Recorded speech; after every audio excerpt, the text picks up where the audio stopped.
আসসালামু আলাইকুম। সংবাদে আপনাদের সবাইকে স্বাগত জানাচ্ছি। আমি ফিরোজ তোহা। শুরুতেই আরবে কেবলস সংবাদ শিরোনাম। ইন্নালিল্লাহ। আবারও মধ্যপ্রাচ্যে ভয়াবহ তৃতীয় বিশ্বযুদ্ধ ছড়িয়ে পড়েছে। মার্কিন যুক্তরাষ্ট্র ও ইরানের মধ্যে পাল্টাপাল্টি তীব্রবেগে আক্রমণ চলছে। আর এরই মাঝে আমাদের হাতে এসে পৌঁছেছে তৃতীয় বিশ্বযুদ্ধের সর্বশেষ গুরুত্বপূর্ণ সবথেকে তাজা আপডেট সংবাদ আপনাদের জানিয়ে দিব।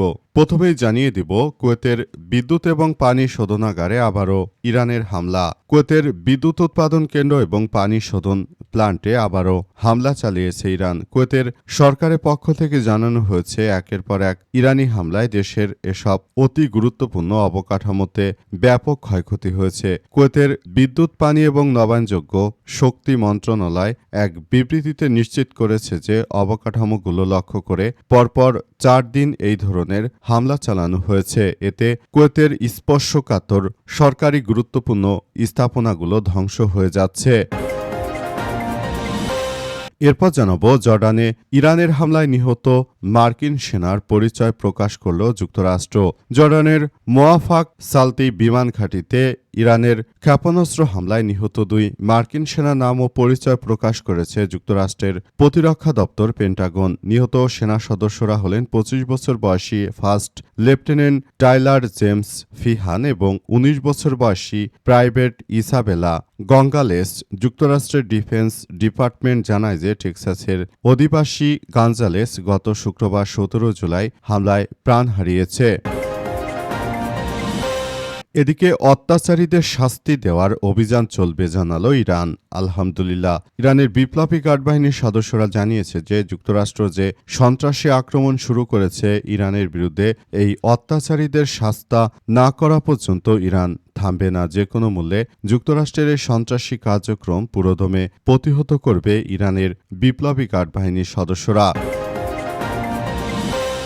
এবারে জানাবো, ইরানের সঙ্গে বৈঠকে কোনো আগ্রহ নেই বললেন ডোনাল্ড ট্রাম্প। তেহরান অর্থপূর্ণ পারমাণবিক আলোচনার জন্য যতক্ষণ পর্যন্ত প্রস্তুত না হবে ততক্ষণ পর্যন্ত ইরানের সঙ্গে কোনো আলোচনা চলবে না। তবে ইরান আমাদের সঙ্গে আলোচনার জন্য ব্যাকুল হয়ে বসে আছে বলে দাবি করেছেন যুক্তরাষ্ট্রের প্রেসিডেন্ট ডোনাল্ড ট্রাম্প। তিনি বলেছেন যে আমরা যে কোনো মূল্যে এই কার্যকর যুদ্ধকে আরও এগিয়ে নিয়ে যাব এবং ইরানের সঙ্গে এই মুহূর্তে কোনো আলোচনার কোনো কথা তিনি বলতে রাজি হচ্ছেন না। এবং সর্বশেষ জানাবো, রাজধানীতে প্রকাশ্যে বিএনপির কর্মীকে কুপিয়ে হাত বিচ্ছিন্ন, বুকে ছুরিকাঘাতে হত্যা। রাজধানীর সবুজবাগে পূর্ব শত্রুতা জেরে পলাশ 36 নামের এক বিএনপির কর্মীকে কুপিয়ে হাত পায়ে রক কেটে হত্যার অভিযোগ উঠেছে। আজ রাজারবাগ পানির পাম্প সংলগ্ন একটি গলিতে এমন ঘটনা ঘটে। গুরুতর আহত অবস্থায় স্থানীয়রা তাকে উদ্ধার করে ঢাকা মেডিকেল কলেজ হাসপাতালে ভর্তি করা হলে কর্তব্যরত চিকিৎসক তাকে মৃত ঘোষণা করে। প্রিয় দর্শক, এতক্ষণ শুনছিলেন সংবাদ শিরোনাম, এবারে বিস্তারিত। তবে তার আগে বন্ধুরা, অনুরোধ থাকবে এই সংবাদটিতে একটি লাইক দিন। এই চ্যানেলে আপনি নতুন হয়ে থাকলে আমাদের সংবাদটি দেখতে দেখতে চ্যানেলটি সাবস্ক্রাইব করে রাখুন। কমেন্ট করে বন্ধুরা আপনার মূল্যবান মতামত জানিয়ে দিন আপনি বিশ্বের কোন দেশ থেকে বা বাংলাদেশের কোন স্থান থেকে আমাদের সংবাদটি দেখছেন এবং শুনছেন। আর বন্ধুরা, সংবাদটি আপনার সোশ্যাল মিডিয়া ফেসবুকে শেয়ার করে বন্ধুদেরও দেখার সুযোগ করে দিন। গাজা যুদ্ধে আপনি যদি নিরীহ ফিলিস্তিনিদের ভালোবেসে থাকেন বন্ধুরা, কমেন্টে ইয়েস লিখে পুরো বিশ্ববাসীকে আমাদের এই তাজা আপডেটটি দেখার সুযোগ করে দিন। আর বন্ধুরা, গাজা যুদ্ধে আপনি যদি নিরীহ ফিলিস্তিনিদের ভালোবেসে থাকেন, কমেন্টে ইয়েস লিখে পুরো বিশ্ববাসীকে আমাদের এই তাজা আপডেটটি দেখার সুযোগ করে দিন। এবারে বিস্তারিত। কুয়েতে বিদ্যুৎ এবং পানি শোধনাগারে আবারও ইরানের ভয়াবহ হামলা। কুয়েতের বিদ্যুৎ উৎপাদন কেন্দ্র এবং পানি শোধনাগার প্ল্যান্টে আবারও ভয়াবহ হামলা চালিয়েছে ইরান। কুয়েতের সরকারের পক্ষ থেকে জানানো হয়েছে যে একের পর এক ইরানি হামলায় দেশের সব অতি গুরুত্বপূর্ণ স্থাপনায় ক্ষয়ক্ষতি হচ্ছে। কুয়েতের সরকারের পক্ষ থেকে আরও বলা হয়েছে যে ইরান যেভাবে আমাদের উপর আক্রমণ শুরু করেছে তাতে মনে হয় না যে আমরা আসলে স্টে করতে পারবো এই মুহূর্তে। কুয়েতের অবস্থা খুবই শোচনীয় পর্যায়ে চলে গেছে। অবস্থায় আসলে কুয়েতের রাষ্ট্রীয় মালিকানার যেসব বিভিন্ন স্থাপনা রয়েছে মূলত সেগুলোতে আসলে আক্রমণ চালানো হচ্ছে। নতুন করে এক ভয়াবহ বিপর্যয়কর পরিস্থিতির সৃষ্টি হয়েছে। আসলে এই মুহূর্তে সবাইকে আরও বেশি সতর্ক থাকার জন্য উদাত্ত আহ্বান জানানো হয়েছে। শেষ পর্যন্ত ইরানের বিরুদ্ধে মধ্যপ্রাচ্যের এসব রাষ্ট্রগুলোকে যুক্তরাষ্ট্র ব্যবহার করার ফলে মূলত যুক্তরাষ্ট্রের পক্ষ থেকে এমন আক্রমণ চালানো হচ্ছে এবং আক্রমণের ধারা এতটাই তীব্র থেকে তীব্র হয়েছে যে এখন এই মুহূর্তে ইরান যেভাবে আক্রমণ চালাচ্ছে মধ্যপ্রাচ্যের এই রাষ্ট্রগুলো খুবই ভয়াবহ বিপর্যয়ের মধ্যে পড়ে গেছে। মধ্যপ্রাচ্যের এসব রাষ্ট্রগুলো আসলে তারা কল্পনা করতে পারেনি যে তাদের উপর এভাবে আক্রমণ এত তীব্র থেকে তীব্র আকারে চালানো হবে। পুরো মধ্যপ্রাচ্য জুড়ে মার্কিন যুক্তরাষ্ট্র যেভাবে আক্রমণ অব্যাহত রেখেছে সেটি এই মুহূর্তে যুক্তরাষ্ট্রের জন্য এক ভয়াবহ বিপর্যয়কর পরিস্থিতির সৃষ্টি করেছে। কারণ মধ্যপ্রাচ্যে যুক্তরাষ্ট্রের সব মিত্র রাষ্ট্রগুলোকে লক্ষ্য করে মূলত এসব আক্রমণ চালানো হচ্ছে। আক্রমণের তীব্রতা আরও তীব্র থেকে তীব্র হয়েছে। বর্তমানে আসলে এই আক্রমণের ফলে পুরো বিষয়গুলো এই মুহূর্তে সবার জন্য খুবই বিপজ্জনক এক অধ্যায়ে দাঁড়িয়েছে বলে উল্লেখ করেছেন স্বয়ং যুক্তরাষ্ট্রের প্রেসিডেন্ট নিজেই। তিনি এই মুহূর্তে চরম ভয় পাচ্ছেন কিভাবে কি হতে চলেছে। আসলে এই যুদ্ধ আরও কতদিন চলবে সেটি এখন পর্যন্ত কেউ বলতে পারছে না।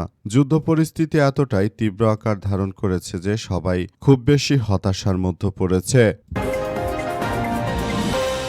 জর্ডানে ইরানি হামলায় নিহত ২ মার্কিন সেনার পরিচয়। জর্ডানের মোয়াক্কাক সালতি বিমান ঘাঁটিতে ইরানের হামলায় ২ মার্কিন সেনার মৃত্যুর ঘটনায় এবার তাদের নাম ও পরিচয় প্রকাশ করেছে যুক্তরাষ্ট্রের প্রতিরক্ষা বিভাগ পেন্টাগন। ইরানের ইসলামী revolutionary guard corps IRGC ১৮ July এক বিজ্ঞপ্তিতে এই হামলার দায় স্বীকার করে পেন্টাগন নিশ্চিত করেছে যে তারা শত্রুপক্ষের সরাসরি হামলায় নিহত হয়েছে। সেন্ট্রাল কমান্ড জানিয়েছে যে এই হামলায় আরও বেশ কয়েকজন মার্কিন সেনা সদস্য আহত হয়েছে, যাদের মধ্যে কয়েকজনকে প্রাথমিক চিকিৎসার পর হাসপাতাল থেকে ছেড়ে দেয়া হয়েছে। এই ঘটনা ছাড়াও ড্রোন নিষ্ক্রিয় করার সময় নিখোঁজ সেনার অবশিষ্ট অংশ উদ্ধারের মধ্য দিয়ে চলমান সংঘাতে মার্কিন নিহতের সংখ্যা আরও বৃদ্ধি পেয়েছে। গত মার্চ মাসের পর এই প্রথম ইরানি হামলায় মার্কিন বাহিনীর প্রাণহানির ঘটনা ঘটল। এ নিয়ে গত ৫ মাস ধরে চলা এই সংঘাতে ১৭ জন মার্কিন সেনা নিহত হয়েছে। পাশাপাশি শত শত মার্কিন সেনা পঙ্গুত্ব বরণ করেছে বলে নিশ্চিত করেছে যুক্তরাষ্ট্র। যুক্তরাষ্ট্রের পক্ষ থেকে আরও বলা হয়েছে যে এই ধরনের হামলা যদি এভাবে অব্যাহত থাকে তাহলে ভবিষ্যতে যুক্তরাষ্ট্রের অবস্থা আরও শোচনীয় পর্যায়ে চলে যেতে পারে। সুতরাং এখনই এসব বিষয়গুলো নিয়ে আরও সতর্ক থাকতে হবে। যুক্তরাষ্ট্রের উপর যেভাবে আক্রমণ অব্যাহত রাখা হচ্ছে এতে ভবিষ্যতের অবস্থা খুবই খারাপ আকার ধারণ করছে। অত্যাচারীদের শাস্তি দেওয়ার অভিযান চলবে বলল ইরান। আলহামদুলিল্লাহ, ইরানের বিপ্লবী গার্ড বাহিনীর সদস্যরা জানিয়েছে যে যুক্তরাষ্ট্র যতই অত্যাচার করুক না কেন ইরানের উপর, ইরান যুক্তরাষ্ট্রের এই সন্ত্রাসী হামলার পুরোপুরি জবাব দেবে। মার্কিন যুক্তরাষ্ট্রের সন্ত্রাসীরা তারা যতই ইরানকে ধূলিসাৎ করে দেওয়ার চেষ্টা করুক না কেন, ইরানের বিপ্লবী গার্ড বাহিনীর সদস্যরা তারা পুরোদমে প্রস্তুতি নিয়ে রেখেছে যে কোনো মূল্যে মার্কিন সন্ত্রাসীদের বিরুদ্ধে আসলে তারা ব্যাপক কার্যক্রম চালিয়ে যাবে। যে কোনো অবস্থায় যুক্তরাষ্ট্রের এই সব সন্ত্রাসী আক্রমণ প্রতিহত করা এই মুহূর্তে ইরানের জন্য এক চরম বাস্তবতা এবং সত্য। এই বাস্তবতার নিরীক্ষে আসলে ইরানের বিপ্লবী গার্ড বাহিনীর সদস্যরা তারা মার্কিন যুক্তরাষ্ট্রের মধ্যপ্রাচ্যে যে ঘাঁটিগুলো রয়েছে সেই ঘাঁটিগুলো সব একদম নিষ্ক্রিয় করে দেবে বলে ইরানের পক্ষ থেকে বলা হয়েছে। ইরানের বিপ্লবী গার্ড বাহিনীর সদস্যরা আরও উল্লেখ করেছে যে তারা যে কোনো মূল্যে এই সমস্যাগুলো আরও পুরোদমে প্রতিহত করার মধ্য দিয়ে আসলে সবাইকে নিয়ে আরও বেশি সক্রিয় অবস্থানে রয়েছে।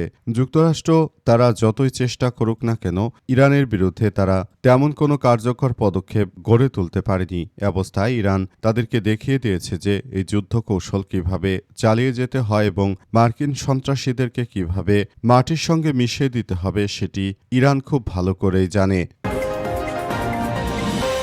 ইরানের সঙ্গে বৈঠকের কোনো আগ্রহ নেই বললেন ডোনাল্ড ট্রাম্প। তেহরান অর্থপূর্ণ ও পারমাণবিক আলোচনার জন্য প্রস্তুত না হওয়া পর্যন্ত ইরানের সঙ্গে কোনো বৈঠকে বসতে ওয়াশিংটনের কোনো আগ্রহ নেই বলে পরিষ্কার জানিয়েছেন যুক্তরাষ্ট্রের প্রেসিডেন্ট ডোনাল্ড ট্রাম্প। আজ লেবাননের প্রেসিডেন্ট জোসেফ আউনের সঙ্গে ওভাল অফিসে বৈঠককালে তিনি এই কড়া মন্তব্য করেছেন। ট্রাম্প দাবি করেন যে ইরান যুক্তরাষ্ট্রের সঙ্গে সাক্ষাৎ করার জন্য চরম ব্যাকুল হয়ে আছে, কিন্তু ওয়াশিংটন যে ধরনের অর্থবহ সংলাপ চায় তারা এখনও তেমনভাবে প্রস্তাব নিয়ে আসেনি। ইরান কোনোভাবেই পারমাণবিক অস্ত্রের অধিকারী হতে পারবে না উল্লেখ করে ট্রাম্প আরও জানান যে যুক্তরাষ্ট্র তাদের এমনভাবে দুর্বল করে দিচ্ছে যা কেউ ধারণাও করতে পারেনি। তিনি জোর দিয়ে বলেছেন যে এখন মার্কিন বাহিনী চলে গেলেও ইরানের পুনর্গঠন ২০ থেকে ২৫ বছর সময় লাগবে এবং এই যুদ্ধ কখনোই শেষ হয়নি। ভেনেজুয়েলা অপারেশনের তুলনায় ইরান অভিযান অনেক বড় উল্লেখ করে মার্কিন প্রেসিডেন্ট সতর্ক করে দেন যে ইরান এখনও আসল কিছু দেখেনি এবং এতদিন আমেরিকা যে নমনীয় আচরণ করেছে ইরান আসলে এই পর্যন্ত কোনো কিছুই করতে পারেনি। তারা যুক্তরাষ্ট্রের সঙ্গে যে লাগতে এসেছিল তাদেরকে চরমভাবে শিক্ষা দেওয়া হবে বলে যুক্তরাষ্ট্রের প্রেসিডেন্ট ট্রাম্প আবারও নিশ্চিত করেছেন। তিনি বলেন যে কোনো মূল্যে যুক্তরাষ্ট্র আসলে ইরানকে এমনভাবে শিক্ষা দেবে যেটাতে ইরান কোনোদিনও অভ্যস্ত হয়নি। ইরান কল্পনা করতে পারবে না যে তাদের উপর কী ধরনের অস্ত্রশস্ত্র দিয়ে আক্রমণ চালাবে যুক্তরাষ্ট্র। যদি তারা কল্পনা করত হয়তো এতদিন তারা এই যুদ্ধকে দীর্ঘায়িত করার সাহস পেত না, যেহেতু তারা বুঝতে পারেনি। সুতরাং তারা এই মুহূর্তে নিজেরা যে ভুল করেছে সেই ভুলের থেকেই তাদেরকে শিক্ষা নিতে হবে বলে জানিয়েছেন যুক্তরাষ্ট্রের প্রেসিডেন্ট ডোনাল্ড ট্রাম্প। এই মুহূর্তে ট্রাম্পের প্রতিটি বক্তব্যই আসলে সবার জন্য একরকম ভয়ের বার্তা নিয়ে আসছে, কারণ ইরান এই মুহূর্তে ট্রাম্পের সঙ্গে পেরে উঠছে না।